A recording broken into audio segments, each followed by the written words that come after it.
It's kind of hard not to take that a little personally, isn't it? They keep canceling on us. It's frustrating because, you know, you've rearranged your life, set aside time, and when it happens at the last minute, that feels like, okay, what's happening here? Right, and you really can't kind of manipulate or force somebody into wanting to do this if they don't want to. If they keep making mistakes, maybe it's time to let that couple go. I mean, if they really are not invested in this, it's not your job to make them be invested necessarily. You know, here's the deal. We've experienced this with couples, and let me tell you a couple things that have come to mind. One is, it's great to have a conversation. It doesn't need to be a punishing conversation.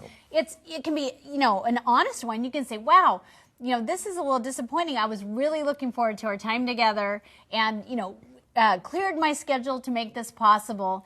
And, you know, let them know that. But you can also say, hey, what's happening? You know, one of the things we recognize is the culture sometimes, if this is a couple that's a young married couple, the young adult culture is very spontaneous.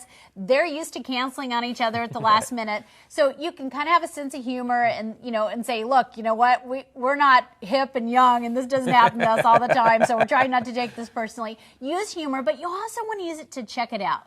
You might say, you know, are you guys feeling a little bit ambivalent about this? Are you sure this is something you really want to tackle? And let them talk about it. Open up a little door, because it's hard as a young couple. Maybe they're intimidated. Maybe they're frightened. Maybe one of them is reluctant and the other one wishes to go, and they can't really say that to you.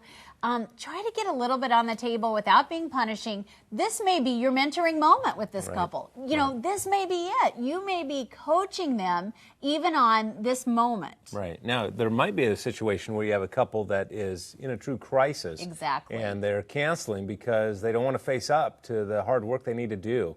In that situation, you do want to be a little bit more aggressive, right? You don't want to just kind of sit back on the sidelines. Now, again, you can't be pushy about it. Not punishing aggressive, just assertive. Don't take your hands off and go, well, they're not committed, so I'm not going to do this.